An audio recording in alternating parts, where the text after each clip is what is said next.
Well, I'm working on a few different things, but at the moment I'm wrapping up a contribution to a number of essays, a collection of essays written with other authors, right? And basically this examines the idea of quantum ethics, right? And this broadly expands on post-positivist methodology, right, in IR, where we take seriously the so-called observer effect, right? So the idea that we as scholars have an effect on the knowledge that we produce, right? So in the old, I would say the traditional form of social science, which is rooted from classical physics, right? Physics of the 19th century, the assumption is that you could rid yourself of biases, right? As a scientist, as a social scientist. And actually that is the ideal, right?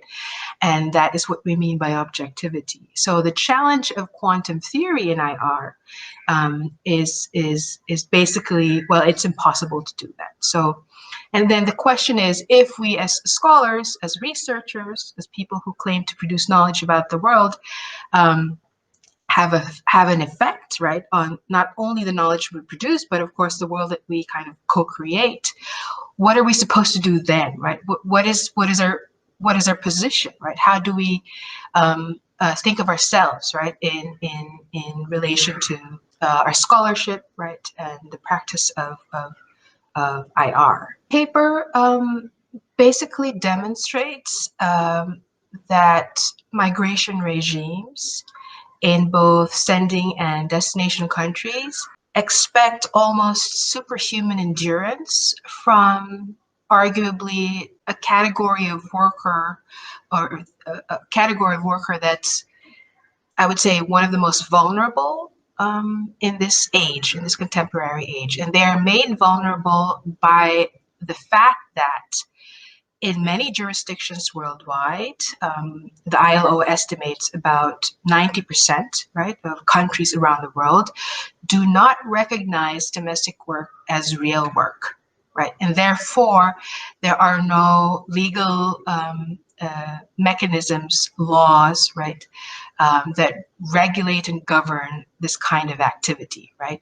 And of course, the fact that this is so is rooted in deeply gendered assumptions about domestic work, right? That it's not real work, and it's not recognized as real work. So,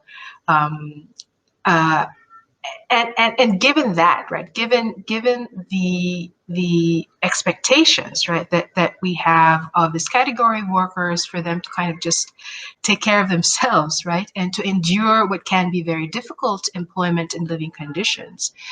At the end of it, well, we should ask ourselves then what should we do, right?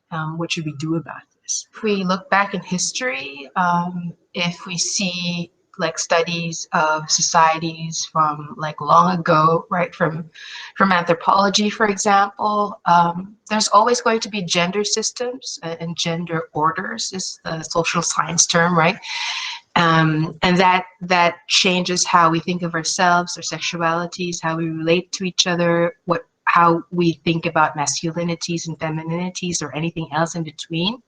So I don't think it's possible. And to give you a very concrete example, right? So in the pre-colonial period, prior to the arrival of the Spanish conquerors, conquistadores, in what is now known as the Philippines, the inhabitants of those islands in the 16th century worshiped nature. The idea of God, the idea of what is divine and sacred, was immanent in living things. So people worshipped trees, the forest, the rivers.